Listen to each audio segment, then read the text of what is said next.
Hey, what's up, guys? It's Woodie Landeros. You guys are listening to Shut Up and Fail. I'm here with Casey Askew, professional dancer.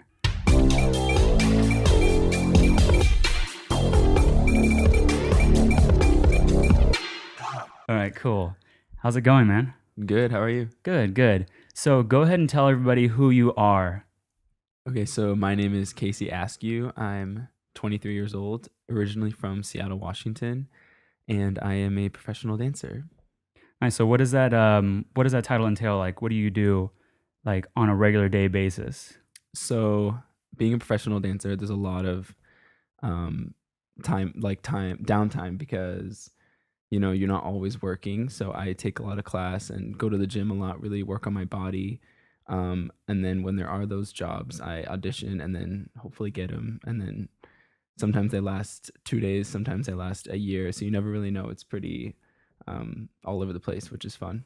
So even though I'm a dancer, I don't really understand how you get these jobs. How Yeah. have you been able to get these jobs? Like, is there like an agency or something? Yeah. Can we So throw a quick shout out? yeah. So I'm with MSA, McDonald Sells Nick Associates, which is a dance agency primarily, and they basically send me on all my auditions, and then hopefully I book things through them. Nice. And I'm gonna give you, because I don't think just saying professional dancer highlights enough. I want to give you like just 15 seconds of just, I'm Casey Askew. I blank, like throw it out there, man. Okay, so I was on season 11 of So You Think You Can Dance when I was 19 years old. I made it to the top six, which is top three guys. And then, sort of after the show, I took a little bit of a hiatus, but then I recently went on tour with Derek and Julianne Hough from Dancing with the Stars. And that was like a 3-4 month tour. How was And that? it was awesome. So it was really cool getting close with Derek and Julianne and then also learning a new style, which is ballroom. Ballroom. I actually started out with ballroom. Cool. It's I fun. started out with ballroom, and it was a place in downtown Riverside, Hmm. and it just was too expensive. Yeah. And Terry was really nice. Dance is expensive. Yeah, it is very expensive. So what do you enjoy most about being a professional dancer? Um, like I sort of touched on earlier, you're always working on your own schedule. It's not a 9 to 5 job, obviously. So you basically can do as much or as little as you want. If you're needing to, or if you're wanting to put a lot of work and time into it, you can basically take class and go to the gym and audition. Or if you sort of want to pull back and you need like a couple weeks to yourself, you can sort of take that time and there's not any penalties like if you're working a 9 to 5. Definitely go to the gym, huh? Yeah. Or growing out your hair. Yes. It's like really, really long. It I'm is very long. jealous. I'm jealous. Too bad I have curly hair.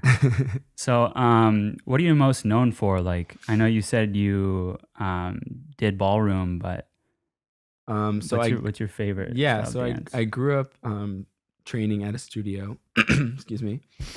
Um,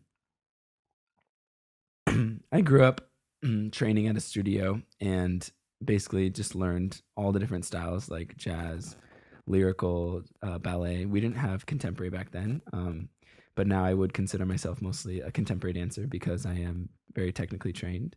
But I try to do everything because in LA you have to be versatile as a dancer. Nice.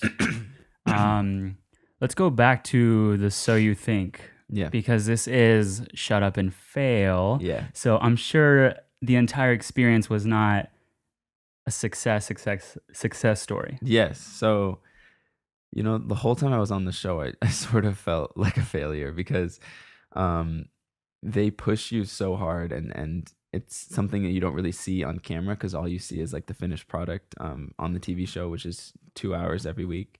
And what no one really knows is that we're putting hours and hours and hours in just to like perform that 1 minute, 30-second dance each week. So it's actually really scary because the choreographers and the producers and the dancers, everyone's under an intense amount of pressure.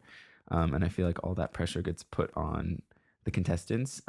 So like we felt like we had to make it absolutely perfect and nothing's ever perfect. So in return, it sort of made me feel like I was just not good enough for the show or I wasn't doing my best because there was so much pressure and so much it was just really intense coming from all these different sources. So yeah, it was like a hard experience, but ultimately, like I got through it, and I wouldn't change it for the world. Yeah, do you feel that everyone else was going through the same thing? Like, did they express? Yeah, absolutely. So all the contestants got really close on the show, and I think we sort of bonded because it was so hard and so Mhm. intense, and we sort of created this little family amongst 20 strangers because it was so much work for us to do, and I think that really brought us together because we were going through such a difficult time. So, coming from competition dancing to, like, on TV Yeah. dancing, is there, like, a big difference? You said there was, like, a bunch of hours of training. Yeah. Would you say it was, like, a huge amount, or what's?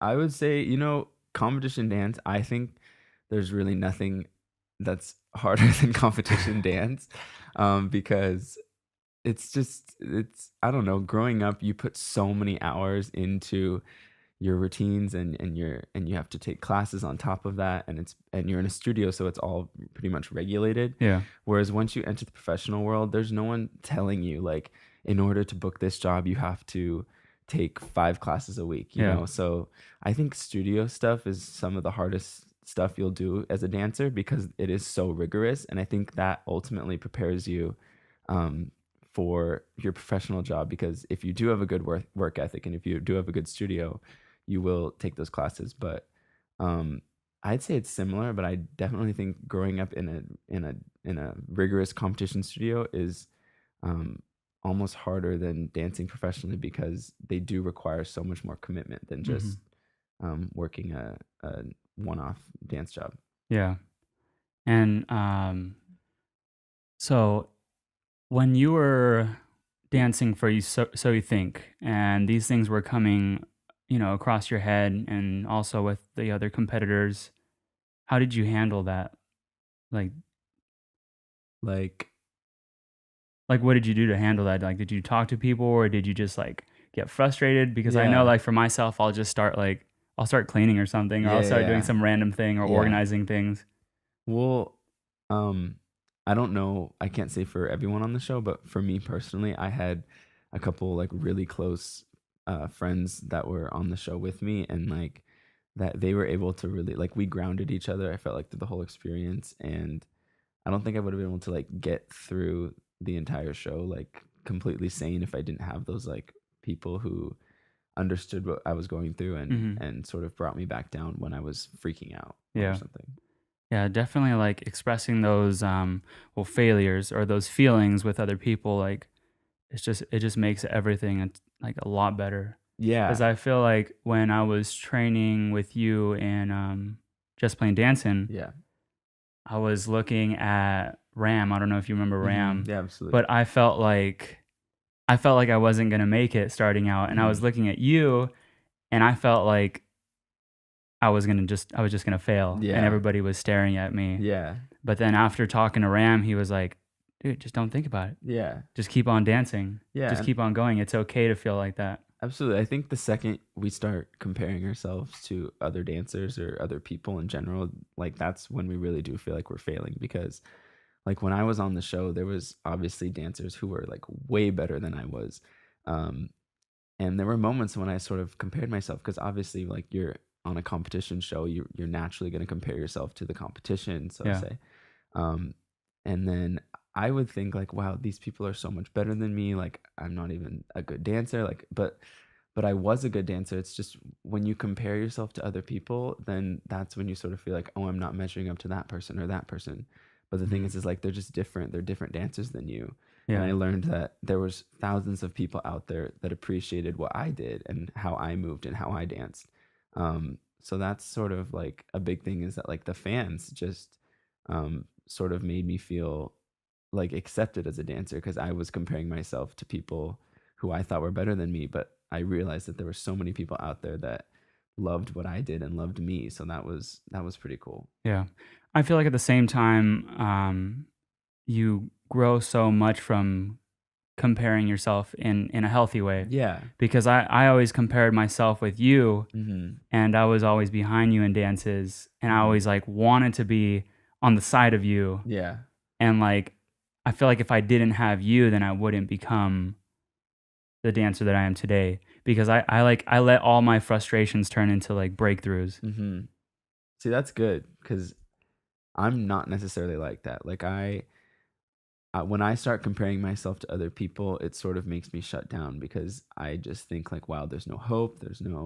I'm not as good, or I'm not as like talented, or I'm not as good looking, or it's just when I start comparing, it's not the same for me. So I Yeah. think that's a good way to spin it, is like comparing and then wanting to like push yourself to be just as good or push yourself to be better instead of comparing and shutting down, you Yeah. know? So you actually um talking about shutting down, you fell off of the social media world for a little while when I saw you were getting a bunch of followers from So You Think and Yeah. from other shows and commercials. And Yeah. what So happened there? so with that, I right after the show, like I gained a ton of followers on social media, like Twitter and Instagram, um, tens of thousands. And at first it was really cool. Like I thought it was awesome. Like I'm getting all these fans. Like this is what I've always wanted. This is why I came on the show. And then it got to a point where once I was off the show and like the tour was over, I wasn't doing anything with So You Think anymore. And I had like these tens of thousands of followers. It almost felt like they were like sitting and waiting, expecting me to do something else. And like, and I felt a lot of pressure. I was like, Yeah. okay, so I just gained like all of this following, and now I feel like I need to give them what they want, or give them or show them something that I'm doing that they would want to see, Yeah. or book another job that they would think is cool, you know? So it was like this vicious cycle of me wanting to like please my followers, and then in return it wasn't making me happy because I was just trying to do what they wanted. Yeah. So ultimately I just ended up deleting all my social media, which was like a really difficult experience, but I once I did it, it felt so much better because I wasn't living through a telephone screen anymore, and I wasn't Hmm. living to please strangers anymore, which I don't think anyone should do. I think that if you're put in the spotlight, you should do whatever the heck you want to do, and like if the people follow you like it, then good for you, and if they don't, like who cares, you know? Yeah. Um the biggest thing for me was I ultimately after the show, I felt so much pressure to do something great that I ended up doing nothing. Hmm. And that like obviously made me feel like a failure because it was like I had like tens of thousands of followers, and I should have been doing something awesome, but I wasn't. And so I was like, wow, I'm a failure. I was just on So You Think. I was on a TV show with millions of viewers, and I should be doing something awesome. I Yeah. should be booking jobs, but I wasn't, which is okay. But at the time, it felt like the end of the world because like I wasn't doing anything, Yeah. and I wanted to be. So Just that was that like a just really that hard pressure time. of like having people look at you. And I feel like in my last video I talked about how being like the oldest out of 5, Hmm. it's not the same as like tens and thousands of followers, but I still had that Yeah. pressure to actually create something and to be somebody. So like I understand what you're talking about when you just have to like shut down. Yeah. So it's crazy like because looking from an outer perspective into the glass, it's just like I thought it was all perfect. Yeah. And I really thought like I was one of those followers like what is he going to do next? Yeah. And it's crazy to just think like man, like I didn't necessarily understand when you deleted your social media, and then I talked to you and I talked to other people, and they were like, "He's in Hawaii," and I'm like, "Man, this is crazy!" Like this is like Yeah. I was literally like, "I need to do this." I don't even have Yeah. like 100 followers, but I need to do Yeah. this. But it's just like it's really awesome that you can separate yourself from that world of the Black Mirror Hmm. and step into reality and travel and go do things like that. So right after, so you deleted it? Did you regret it at all? Um, I didn't regret it. I sort of felt like a little bit of like a loss just because I mean, as much as we don't want to admit it, like sometimes posting things and getting likes and comments, it can feel so awesome in the moment, and it can feel like the most gratifying thing, you know. I would post and get like 15,000 likes on a picture and be like, this is the best thing ever. Mm-hmm. And then like I realized that it's all just like bullshit. Like none of it really matters, you know. I didn't know any of those 15,000 people that were liking my photo. And so I felt like, why should I have to please them, or why should I have to do something that they would want to see me do, you Yeah. know? Because, you know, it didn't matter to me. And so once I deleted it, it was sort of like, oh, wow, like I don't have that gratification of people liking everything I'm Mm-hmm. doing anymore, you know? But I learned to be more present in the moment and more present in what I was doing, instead of thinking of, oh, how can I turn this moment into an Instagram photo, or how can I turn this moment into a status, or, you know, it's like, because as an influencer, as someone who has a lot of a following, that's sort of what your mindset is. Mm-hmm. Whenever you're doing something cool, you're like, okay, how can I share this to my following? Because I mean, you do want them to see it, but at the same time, it's like once you just step away from that whole mindset, you can really start like living in the moment and appreciating what's going on around you, instead of trying to spin it into something that you're going to post online. Yeah. Yeah, that's been kind of difficult for me doing. I mean, I barely started doing vlogs, Hmm. and this Rebecca and I usually spend Sundays together, Yeah.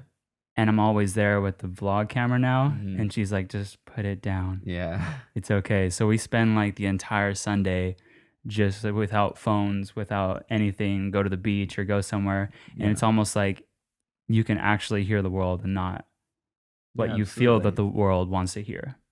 Yeah, And absolutely. so like it's just like it's crazy. Rebecca doesn't even have a phone. That's Yeah, awesome. she just threw it away. Like she's just like, nope, not gonna do it. That's awesome. So maybe I should delete my Instagram. You got to come back though. I know. Um, so kind of just so after that, after you dealt with all that, did any of the agencies or the people that were hiring you, did they say anything? Like where did you go? um, Not necessarily. I think like a lot of my friends who from So You Think or from the dance world were like where are you? Like where have Yeah. you been? What have you been doing? Because I kept in touch with like my close friends, but everyone else that I was sort of friends with before through So You Think, I sort of lost contact with, just because I was not living in LA and I was doing my own thing. So like when I did come back, it was a lot of my like friends from the dance world were sort of like where have you been? Like what have you been doing? And I think a lot of them thought it was really cool that I was able to sort of like step away from social media and Yeah. then take time for myself and travel and do things that made me happy, because I think like if that's something you need, then you should go ahead and do it, because um now that I'm back on social media and I'm back sort of in reality and working hard and working, I feel so much different than I did 3 years ago before I deleted everything, Yeah. and I'm in such a like better place now that I feel like I'm ready to officially like start pursuing like all my dance career, and before I don't think I was ready, you Yeah. know. So I'm glad I like sort of hit like that reset button, and now I'm in a place where like I'm working hard and working a lot, which is good. Yeah. My mind got stuck on the traveling part. Yeah, I know. Where did you travel to? So I went to Hawaii like a, more than I can count. I have family there, so I like that's just like a place for me. Like I need to go when I'm sort of dealing with a lot. I just go and sort of reset. I went to Barcelona and Switzerland, and just traveled a lot of places in the U.S. that I wanted to Did go. you go with someone? No, I went alone most times, and um, my advice to anyone is to go and travel by yourself. You learn a lot about yourself when you're just in another country alone, and all you have to do is like just go and talk to people and talk to strangers and make friends, and it sort of breaks you like out of that little bubble that you're in. Mm-hmm. And for me, that was really really rewarding and really helpful for me, because I'm such an introvert, and it sort Yeah. of forced me to like get to know people who I didn't know. And Mm-hmm. traveling by yourself is like awesome. Yeah. That's awesome.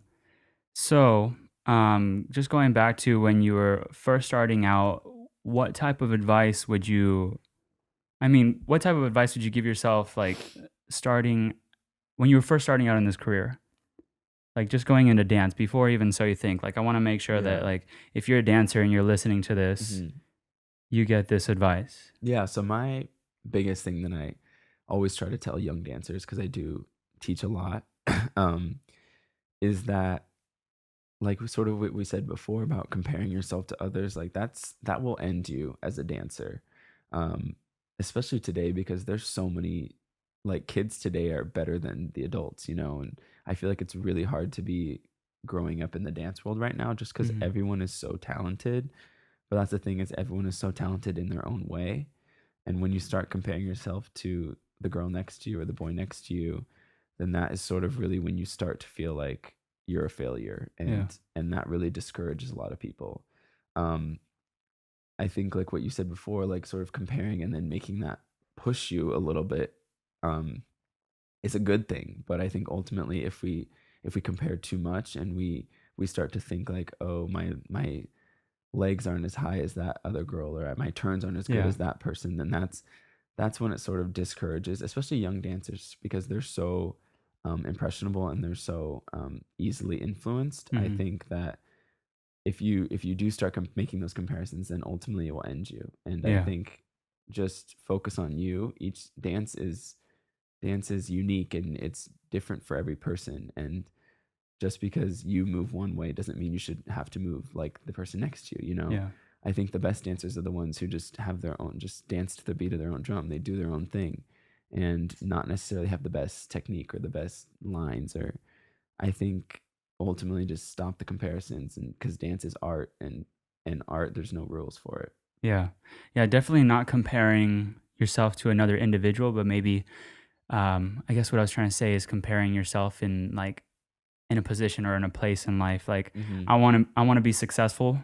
Yeah. This is how these people are doing it, but I'm Yes. gonna do it my own way Yeah. because like there was no way in hell I was gonna be like you, man. I like actually looked at it and like scaled it, and I was like, okay, I have to do this many turns, I have to do this and that, and I just stopped. I was like, nope, Yeah. I have to figure this. I have to figure out Yeah. another Figure out way your or own another way. like route to actually get in the front. Yes. And I think just comparing the positions or being able to say like I can do my own thing, my own way, Yeah. and I'll still make it there. Absolutely.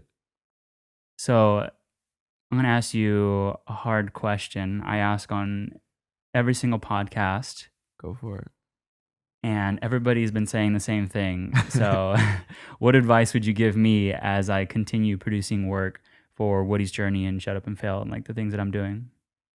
Some advice I would give you, just because you're starting out, I think not getting discouraged or not getting, um, or feeling like let down if your content isn't getting the most views or getting the most reach. Because I think that just making like a comparison to my current boyfriend, he is in like the vlogging and content creating, and he started out years and years ago, and he said when he first was posting videos they were getting like 50, 60 views, but like that didn't stop him, and now Hmm. he has over 100,000 subscribers on YouTube, and is a major influencer on Instagram. So I think that for you it's not getting discouraged, and it's plugging away no matter how many views you're getting, because ultimately if you keep producing high quality content, like people that won't go unnoticed, Yeah. and people will start watching, and it will, as long as you just keep doing it and not get discouraged in the beginning when necessarily you feel like you're not getting as much views as your content deserves. Yeah. I think that was the best one so far. Everybody's telling me to just stick with it. Yeah. I mean, I would, yeah, Yeah. obviously stick with it, but That's all. I yeah, I appreciate that. yeah. That really goes a long ways. So last thing is just plug yourself. Just tell us where we can follow you, like just your ats, everything. And then your This shout feels this outs feels so too. wrong after I said I deleted all my social media. Um, no, so I basically only use Instagram, and you can follow me at Casey, Casey, Ask. Um, and again, I ever since I deleted all my stuff, I tried posting less, so you won't find a ton from me, but please follow. All right, guys. Thank you guys so much for watching. and listening to Shut Up and Fail with Casey Askew.